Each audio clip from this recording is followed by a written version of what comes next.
4 years ago, a security researcher, or as most people would call it, a hacker, found a way to literally make ATMs throw money at him. His name was Barnaby Jack. And this technique was later called jackpotting in his honor. I'm here today because I think we actually need hackers. Barnaby Jack could have easily turned into a career criminal or a James Bond villain with his knowledge. But he chose to show the world his research instead. He believed that sometimes you have to demo a threat to spark a solution. And I feel the same way. That's why I'm here today. We are often terrified and fascinated by the power hackers now have. They scare us. But the choices they make have dramatic outcomes that influence us all. So I am here today because I think we need hackers. And in fact, they just might be the immune system for the information age. Sometimes they make us sick, but they also find those hidden threats in our world, and they make us fix it. I knew that I might get hacked for giving this talk. So let me save you the effort. In true TED fashion, here's my most embarrassing picture. But it would be difficult for you to find me in it, because I'm the one who looks like a boy, standing to the side. I was such a nerd back then that even the boys on the Dungeons and Dragons team wouldn't let me join. This is who I was. And this is who I wanted to be. Angelina Jolie. She portrayed acid burn in the '95 film Hackers. She was pretty and she could rollerblade. But being a hacker, that made her powerful. And I wanted to be just like her. So I started spending a lot of time on hacker chat rooms and online forums. I remember one late night, I found a bit of PHP code. I didn't really know what it did, but I copy-pasted it and used it anyway to get into a password-protected site like that. Open Sesame. It was a simple trick, and I was just a script kiddie back then. But to me, that trick, it felt like this. Like I had discovered limitless potential in my fingertips. This is the rush of power that hackers feel. It's geeks just like me discovering they have access to a superpower, one that requires the skill and tenacity of their intellects, but thankfully, no radioactive spiders. But with great power comes great responsibility. And we all like to think that if we had such powers, we'd only use them for good. But what if you could read your ex's emails? Or add a couple zeros to your bank account? What would you do then? Indeed, many hackers do not resist those temptations. And so they are responsible in one way or another to billions of dollars lost each year to fraud, malware, or plain old identity theft, which is a serious issue. But there are other hackers, hackers who just like to break things. And it is precisely those hackers that can find the weaker elements in our world and make us fix it. This is what happened last year when another security researcher called Kyle Lovett discovered a gaping hole in the design of certain wireless routers like you might have in your home or office. He learned that anyone could remotely connect to these devices over the internet and download documents from hard drives attached to those routers. No password needed. He reported it to the company, of course, but they ignored his report. Perhaps they thought universal access was a feature, not a bug. Until 2 months ago, when a group of hackers used it to get into people's files. But they didn't steal anything. They left a note. Your router and your documents can be accessed by anyone in the world. Here's what you should do to fix it. We hope we helped. By getting into people's files like that, yeah, they broke the law. But they also forced that company to fix their product. Making vulnerabilities known to the public is a practice called full disclosure in the hacker community. And it is controversial, but it does make me think of how hackers have an evolving effect on technologies we use every day. This is what Khalil did. Khalil is a Palestinian hacker from the West Bank, and he found a serious privacy flaw on Facebook, which he attempted to report through the company's bug bounty program. These are usually great arrangements for companies to reward hackers disclosing vulnerabilities they find in their code. Unfortunately, due to some miscommunications, his report was not acknowledged. Frustrated with the exchange, he took to use his own discovery to post on Mark Zuckerberg's wall. This got their attention, all right, and they fixed the bug. But because he hadn't reported it properly, he was denied the bounty usually paid out for such discoveries. Thankfully for Khalil, a group of hackers were watching out for him. In fact, they raised more than $13,000 to reward him for this discovery, raising a vital discussion in the technology industry about how we come up with incentives for hackers to do the right thing.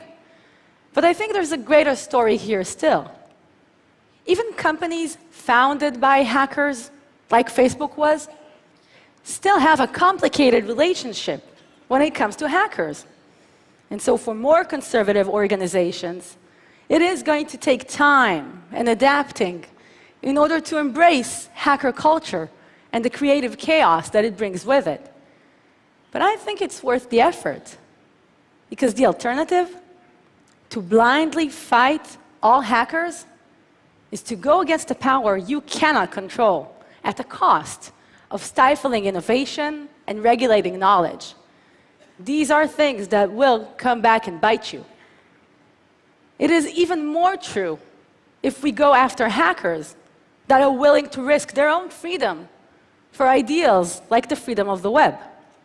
Especially in times like this, like today even, as governments and corporates fight to control the internet. I find it astounding that someone from the shadowy corners of cyberspace can become its voice of opposition, its last line of defense even. Perhaps someone like Anonymous, the leading brand of global hacktivism. This universal hacker movement needs no introduction today, but 6 years ago, they were not much more than an internet subculture dedicated to sharing silly pictures of funny cats and internet trolling campaigns. Their moment of transformation was in early 2008, when the Church of Scientology attempted to remove certain leaked videos from appearing on certain websites. This is when Anonymous was forged out of the seemingly random collection of internet dwellers. It turns out the internet doesn't like it when you try to remove things from it. And it will react with cyber attacks and elaborate pranks, and with a series of organized protests all around the world, from my hometown of Tel Aviv to Adelaide, Australia. This proved that Anonymous and this idea can rally the masses from the keyboards to the streets.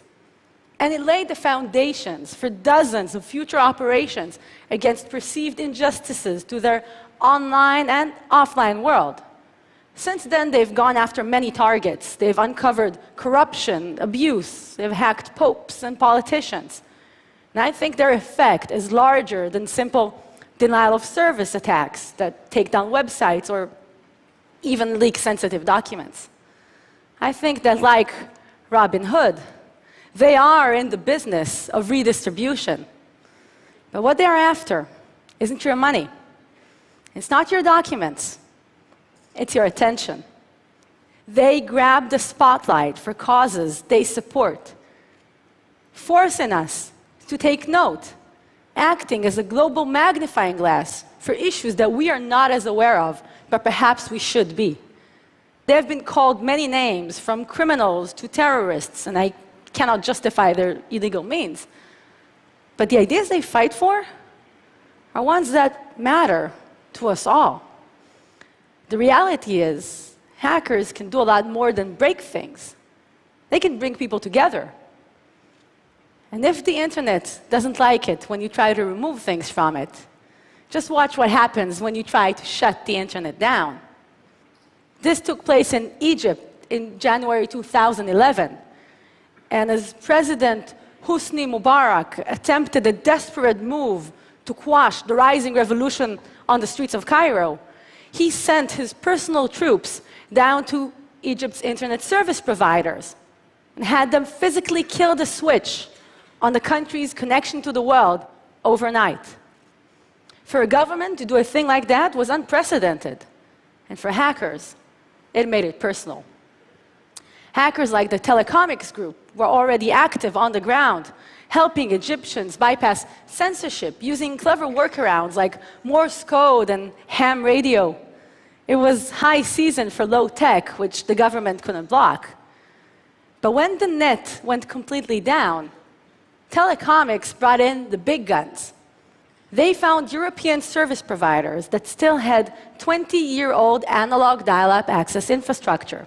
They opened up 300 of those lines for Egyptians to use, serving slow but sweet internet connection for Egyptians. This worked. It worked so well, in fact, one guy even used it to download an episode of How I Met Your Mother. Yeah. But while Egypt's future is still uncertain, when the same thing happened in Syria just 1 year later, Telecomics were prepared with those internet lines. And Anonymous, they were perhaps the first international group to officially denounce the actions of the Syrian military by defacing their website. But with this sort of power, it really depends on where you stand, because one man's hero can be another's villain. And so the Syrian Electronic Army is a pro-Assad group of hackers who support his contentious regime. They've taken down multiple high-profile targets in the past few years, including the Associated Press's Twitter account, in which they posted a message about an attack on the White House injuring President Obama. This tweet was fake, of course, but the resulting drop in the Dow Jones Index that day was most certainly not. And a lot of people lost a lot of money. This sort of thing is happening all over the world right now. In conflicts from the Crimean Peninsula to Latin America, from Europe to the United States, hackers are a force for social, political, and military influence. As individuals or in groups, volunteers or military conflicts, there are hackers everywhere. They come from all walks of life, ethnicities, ideologies, and genders, I might add. They are now shaping the world's stage. Hackers represent an exceptional force for change in the 21st century. This is because access to information is a critical currency of power, one which governments would like to control. A thing they attempt to do by setting up all-you-can-eat surveillance programs. A thing they need hackers for, by the way. And so the establishment has long had a love-hate relationship when it comes to hackers, because the same people who demonize hacking also utilize it at large. 2 years ago, I saw General Keith Alexander. He's the NSA director and US cyber commander. But instead of his 4-star general uniform, he was wearing jeans and a t-shirt. This was a DEF CON, the world's largest hacker conference. Perhaps like me, General Alexander didn't see 12,000 criminals that day in Vegas. I think he saw untapped potential. In fact, he was there to give a hiring pitch. In this room right here, he said, is the talent our nation needs. Well, hackers in the back row replied, then stop arresting us. Indeed, for years, hackers have been on the wrong side of the fence. But in light of what we know now, who is more watchful of our online world? the rules of the game are not that clear anymore. But hackers are perhaps the only ones still capable of challenging overreaching governments and data hoarding corporates on their own playing field. To me, that represents hope. For the past 3 decades, hackers have done a lot of things, but they have also impacted civil liberties, innovation, and internet freedom. So I think it's time we take a good look at how we choose to portray them. Because if we keep expecting them to be the bad guys, how can they be the heroes too? My years in the hacker world have made me realize both the problem and the beauty about hackers. They just can't see something broken in the world and leave it be. They are compelled to either exploit it or try and change it.